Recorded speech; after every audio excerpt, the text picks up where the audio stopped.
And so now that the ill rigor is all wrapped up, I've had a lot of requests, especially following the ill rigor, to take a look at Matthew Mercer's stuff. So Matthew Mercer, I did originally take a look at his Blood Hunter. I want to say this was either last year or 2 years ago. It was one of the first videos I actually did here on the channel. Since then, the Blood Hunter has gotten revised, so I think it would be good for me to take another look at it here soon. Not exactly sure when, but that will be probably next up on deck of my homebrew review series. But today, I have never actually given the Gunslinger a real hard look here on the channel. And this gets kind of some mixed reception, I think, out there. I don't think that that's like entirely on the fault of Matt Mercer. This is just meant to be a conversion. Knowing the history of Critical Role, they weren't really expecting like Percy's class to be put out there into the public to the scale of what it is. So I'm gonna like way put on kid gloves here. This is a class that is fairly clunky. It is a conversion from Pathfinder 1's Gunslinger over into this version because Critical Role started out as a Pathfinder campaign. And then whenever D&D 5e came out, they converted over and they didn't have a Gunslinger in D&D. So Matt whipped this thing up with some of the options that were over in Pathfinder. Like I said, this is an older one, right? D&D was brand new. We got something that's a little bit rough on the edges, but it is a working subclass. So let's talk about the Gunslinger, right? Starting out at 3rd level, you're going to get proficiency with firearms and proficiency with Tinker's Tools. Good. These are both just going to be great proficiencies for you to pick up. Tinker's Tools, I really love whenever a player picks us up at the table because I'm like, you be the team MacGyver, right? I love characters that get this proficiency.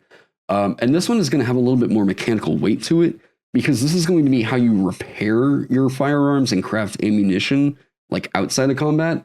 So it does do that hand wave, right? Of like, well, in a fantasy setting where maybe firearms are brand new, the ammunition is going to be pretty hard for you to get a hold of, so they do give you a way in which you can create that here.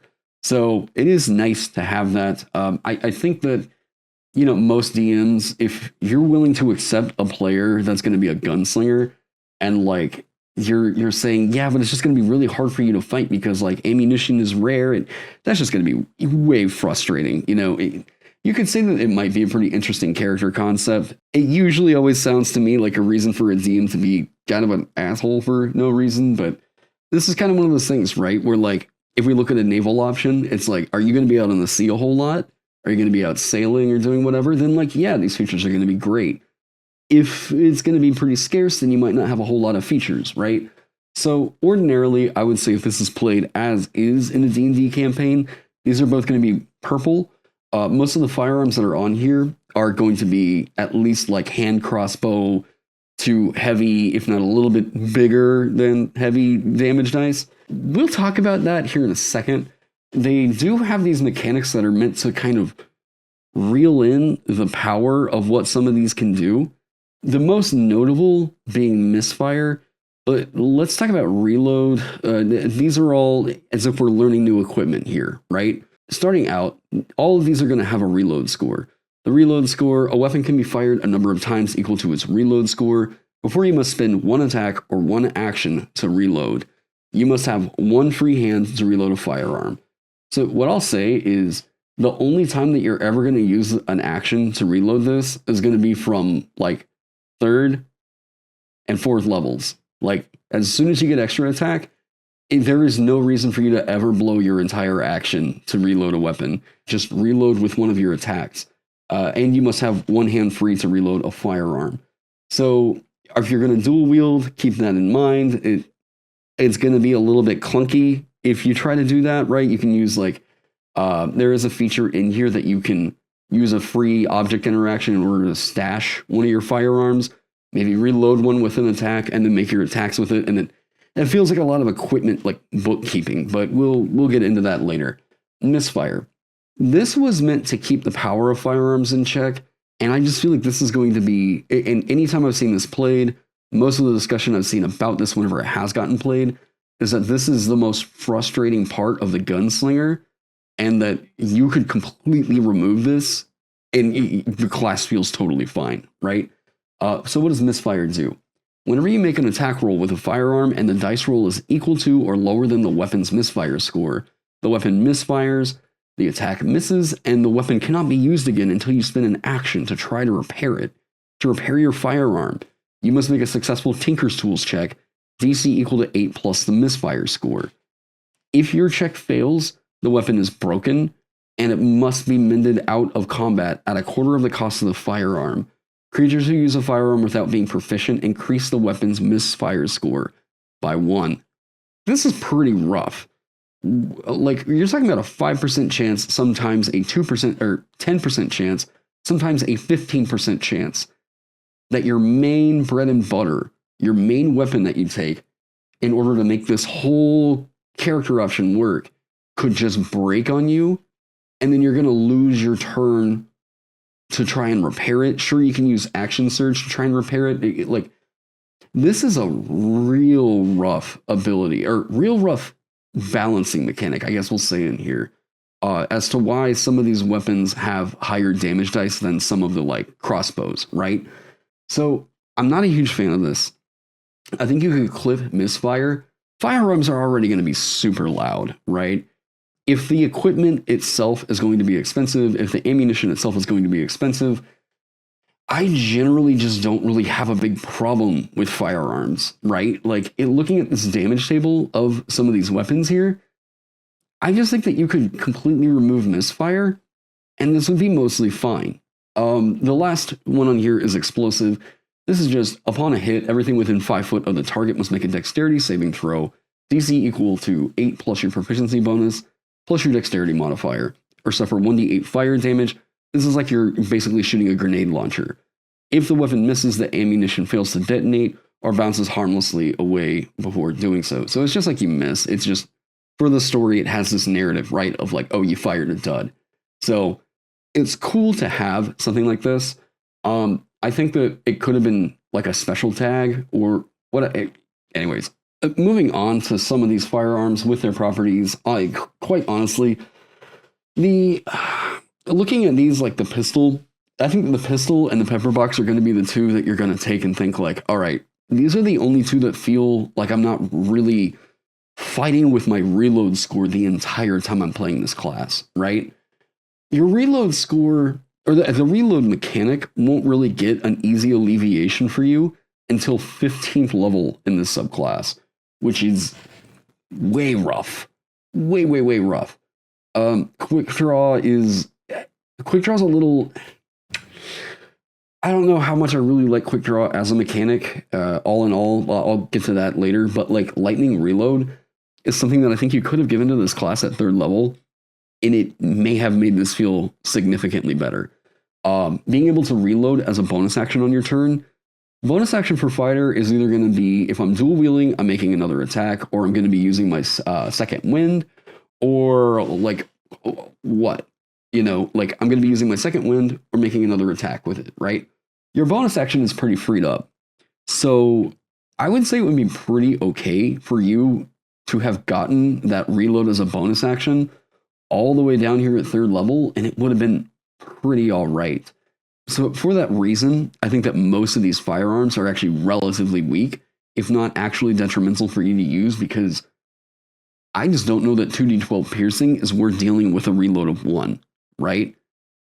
Me having to, well, and this being a two-handed weapon, oh my god, the musket is rough. I think that the musket is honestly probably my pick for the worst one on here.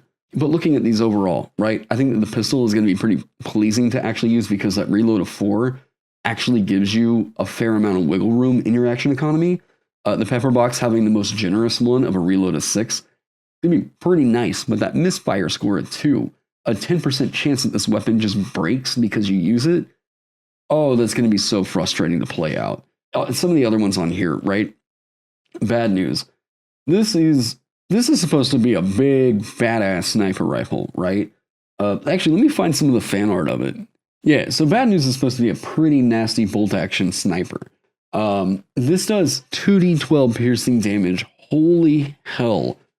What awesome damage like this is going to have, right? Except for the fact that it has a reload score of 1. And like, yeah, you can do your extra attack to reload it. With the two-handed, what happens? I have to like put it down, redraw it. There's a lot of frustration involved with the reload mechanic here. And this has a misfire score of 3, a 15% chance that this is just going to break. And then you have to use your action to try and repair it. And then it could just completely break and you can't use it for that entire bad news. Super sick name, right? Awesome. I love just the oh man, they are fantastic at coming up with these killer item names. But unfortunately, I just think that bad news is going to be pretty frustrating to use in combat. It does have that cool thing, right? Of oh yeah, I'm going to use bad news. Oh, sick, whatever. But just generally, this doesn't feel like a super fantastic weapon option. And then with the hand mortar, this misfire of 3, it's the only weapon on here to get the explosive tag. So, I mean, 2d8 fire damage, pretty significant that you do that to that one creature, add your dex damage to that, and then it's going to spread out and do the damage to the creatures around it.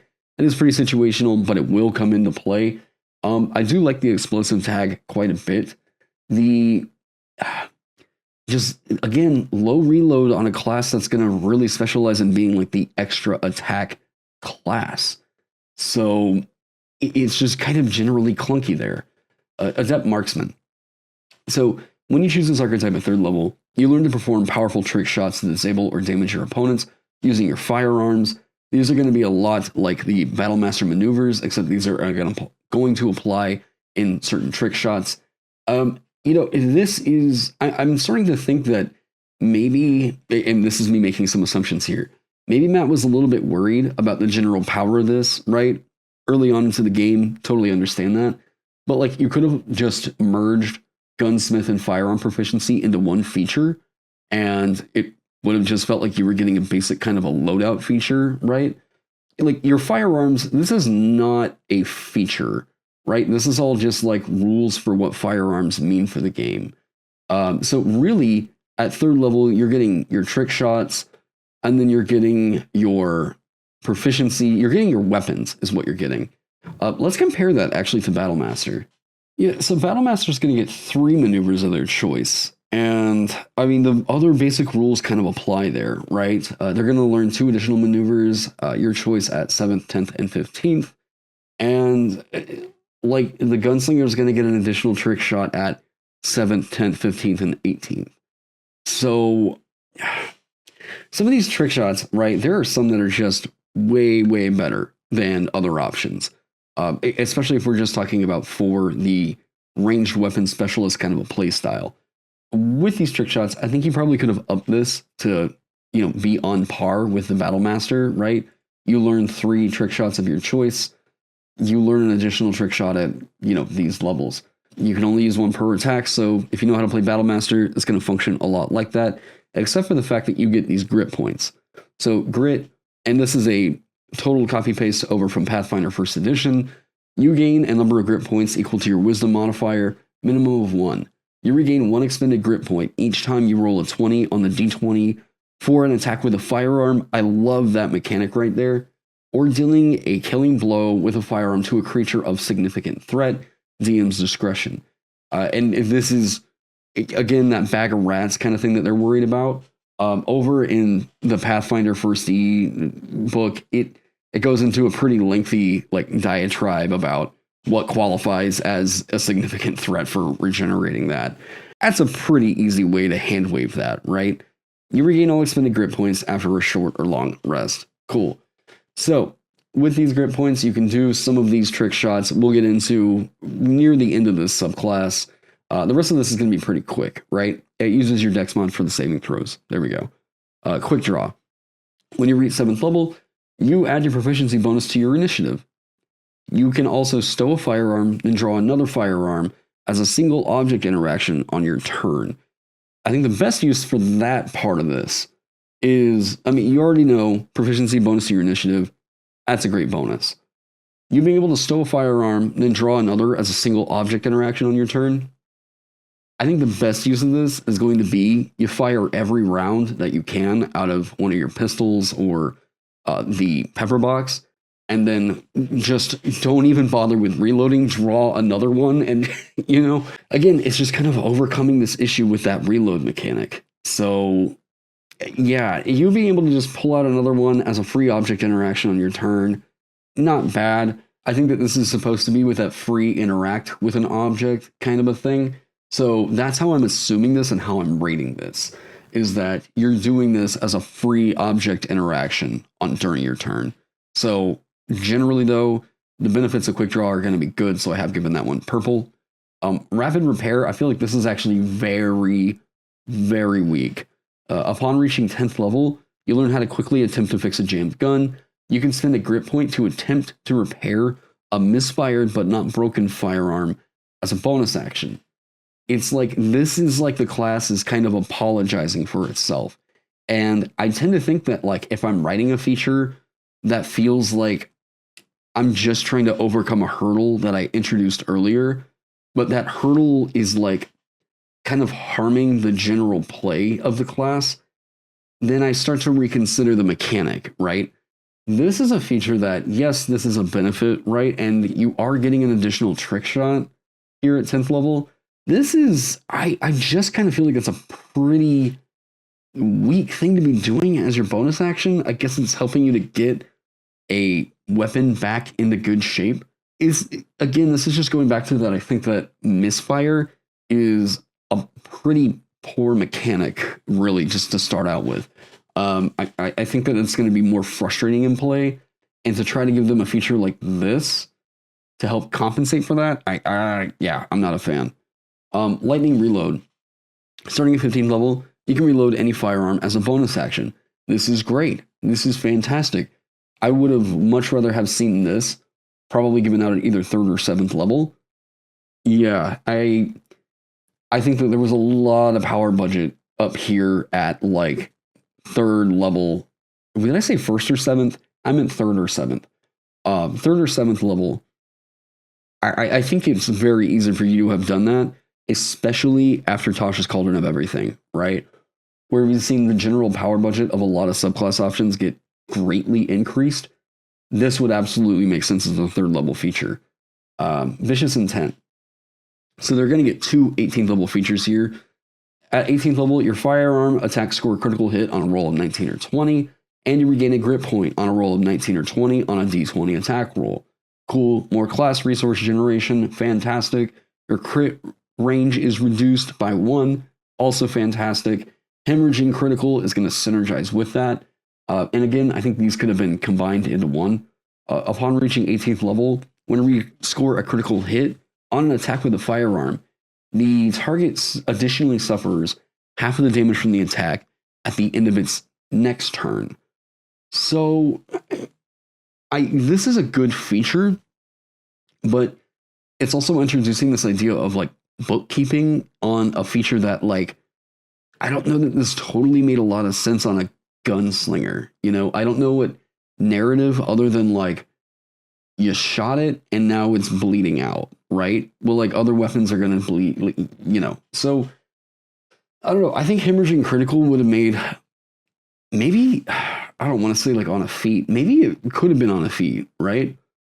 Yeah, it is a strong feature, but like I don't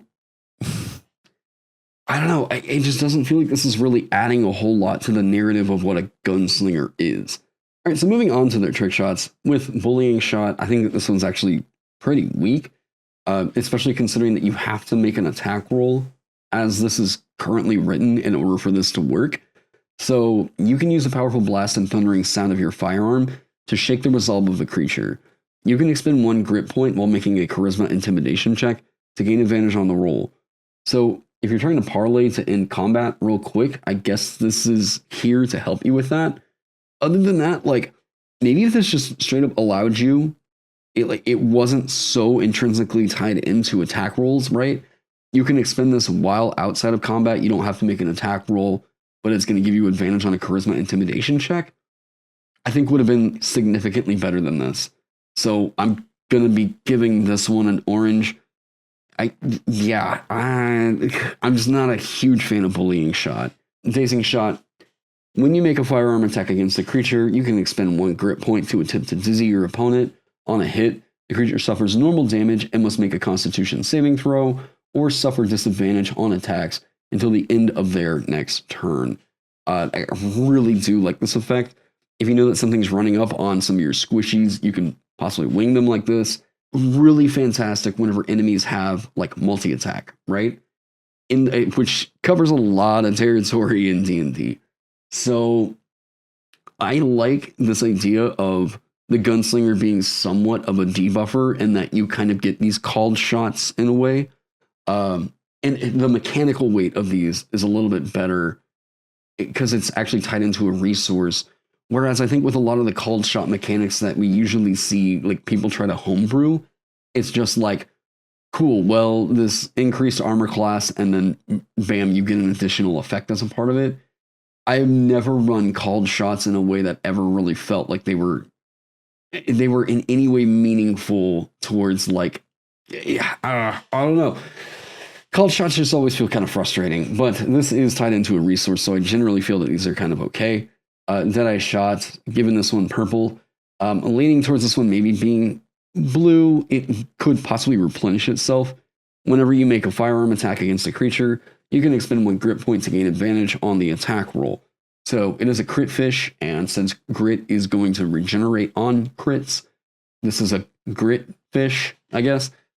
So anyways, this is going to be one that I think you're going to be way more likely to use than nearly any other shot on here, because it's a little bit more reliable for this to possibly just regenerate itself than any other use of your trick shot stuff. So I am going to give this one a purple. It's going to come into this is going to come into play at absolutely every level. Disarming shot. When you make a firearm attack against a creature, you can expend 1 grit point to attempt to shoot an object from their hands. On a hit, the creature suffers normal damage and must succeed on a strength saving throw or drop 1 held object of your choice and have that object be pushed 10 feet away from you. So generally giving this one a blue.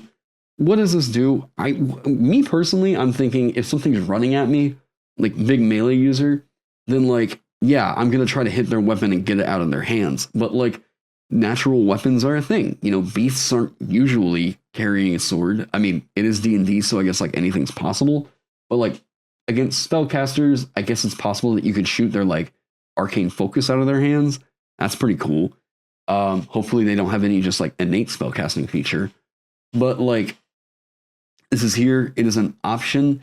But I just think compared to some of the other stuff, this looks way cooler on paper than how it's going to play out in combat. So I've given that one a blue. Forceful shot. When you make a firearm attack against a creature, you can expend 1 grit point to attempt to trip them up and force them back. On a hit, the creature suffers normal damage and must succeed on a strength saving throw or be pushed 15 feet away from you. So cool, kind of a control positioning tool that you have in here. While you're, further away from creatures, it can be cool for you to use this to try and knock someone off of one of your buddies that you know is trying the GTFO, but maybe doesn't have the ability to use the disengage action for some reason on their next turn, or like, I don't know, they just don't want to. I do like this, right? You're getting some control out of this Gunslinger. I am going to give this one a blue. Piercing shot. This one has befuddled me. Like, you're using a grit point here to try to fire through multiple opponents, which sounds really cool. The initial attack gains a +1 to the firearm's misfire score. That's real scary. On a hit, the creature suffers normal damage, and you make an attack roll with disadvantage against every other creature in a line directly behind it, or directly behind the target within your first range increment. Only the initial attack can misfire. So that's nice that that last part's there, because this would have been a real kind of screwy shot. That's a really cool effect. But I'm thinking, okay, yes, hordes do happen, but how often can you line up every single horde in that perfect shot, right? Like just that straight down the line. Usually they're not going to line up for you. It's a part of the reason why people generally think that fireball is better than lightning bolt. If you encounter a horde, it's more likely that that kind of an effect, that sort of a radius, is going to be much easier for you to be able to coordinate than a straight line. So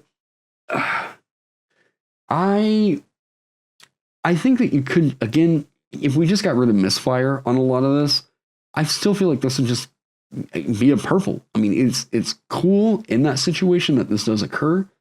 That's about, I guess that's about all I can really think of. Situationally strong, but woo, the misfire score scares me. Violent shot. When you make a firearm attack against a creature, you can expend 1 or more grit points to enhance the volatility of the attack. For each grit point expended, the attack gains a +2 to the firearm's misfire score. If the attack hits, you can roll 1 additional weapon damage die per grit point when determining the damage. So that's, you're guaranteeing, it's not exactly a crit, but you're getting the crit love there, right? So it is super, super risky. But you can just expend, 5 grit points here, and then possibly deal. Okay, so the firearm's misfire score. Let's say I blow 5 grit points, right? I just want to full front load this. So that means that the misfire score is going to be at least an 11, possibly a 13. If the attack hits, that means that I could roll, in the case of, let's say, bad news, right? An additional 10d12. So 12d12 total. And then if that crits, on the chance that it does crit, then like that could be 24d12, if I'm remembering that right. So if you have a means of generating advantage to get this, and you do crit on that, there's a possibility that you can do 24d12 if you completely front load violent shot, which is, I mean, whoa, that's super scary. I think that the issue is more so, I do like this. I think that this is very, very cool. The power that you can get out of this is super sick. That actually makes me feel like it's almost worth that super high misfire score in that situation. Or you can just break your weapon, right? I would say never use this unless you can guarantee you have advantage, because good Lord, man, if that goes haywire, woo, but like, man, if that crits, that is going to be sick nasty. So violent shot, I will give a purple to. Winging shot, when you make a firearm attack against a creature, you can expend 1 grit point to attempt to topple a moving target. On a hit, the creature suffers normal damage and must make a strength saving throw or be knocked prone. Don't use this as your first shot. Never use this as your first shot, because if it's knocked prone, then that means that subsequent shots that you make against that creature are going to have disadvantage, because with the prone condition right here, an attack roll against a creature has advantage if the attacker is within 5 feet of the creature. Otherwise, the attack roll has disadvantage.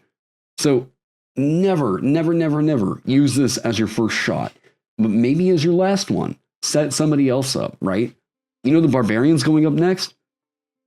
Do winging shot, right? Like, do winging shot as your last shot that you can make for that turn.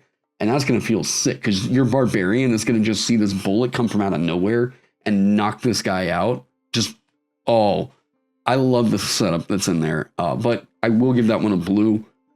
In that situation, if this is the last shot of your turn, yes, this is a purple. If this is the first shot of your turn and you still have other attacks you can make, more often than not, going to think that this is actually pretty weak. So let's go over, and I'm going to give this one my rating. Okay, so Matt Mercer's Gunslinger, I think is held back by the fact that misfire is a thing.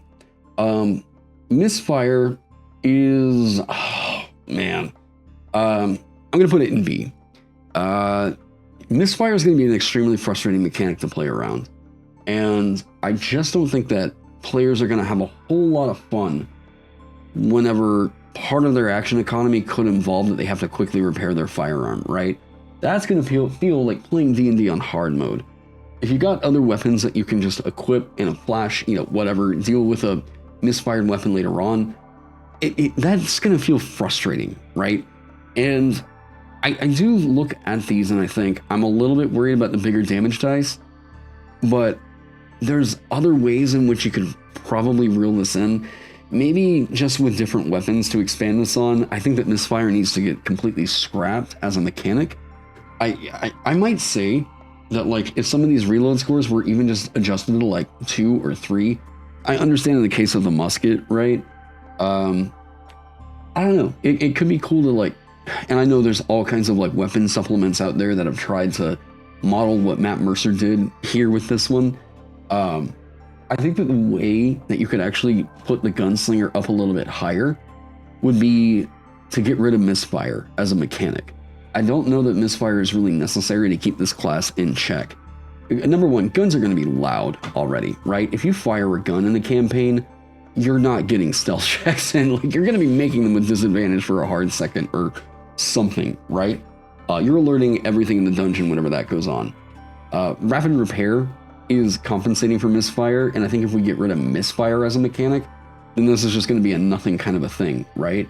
I've seen a lot of Gunslinger homebrews out there that do a really good job of like imitating or evoking the feeling of like a fantasy gunslinger, and I just don't know that fighter is exclusively the class to make this work, right? I think that what's holding this subclass back is, number one, it's tied into a fighter, and for something that's so reliant on these kinds of weapons, if they're going to lean very hard into this, fighter does not feel like the class is going to complement this all that well. Number two, misfire as the mechanic here. I think number three is just this having been made early on. Maybe Matt was feeling a bit more reserved about the power budget he could play with here. But I think that gunsmith and firearm proficiency, those could be combined into the same kind of a feature there. I don't know. I think that there's other ways that you could distribute some of these features to make this a little bit more pleasing to play out. But I genuinely just don't really think that fighter is the place where this archetype really belongs. I think that there's plenty enough way that you can make a completely robust gunslinger class, like a full class, right? With a whole bunch of different archetypes, and not pin it down so strictly into fighter. So that's going to be it for Matthew Mercer's Gunslinger. Let me know what you all think down in the comments section below. I'm going to give a shout out to my Patreon sponsors. Thank you all so much for helping me keep the lights on around here and coffee in my blood. You all are absolute heroes. And if you're new to the channel, I do a lot of D&D related homebrewing and just like design talking, usually weekly, if not bi-weekly live streams. And I'm a designer over on the Dungeon Masters Guild. So go check me out. Subscribe if you haven't already. Thank you so much for being here. I hope that you're staying safe, staying healthy, and I can't wait to see you in the next one.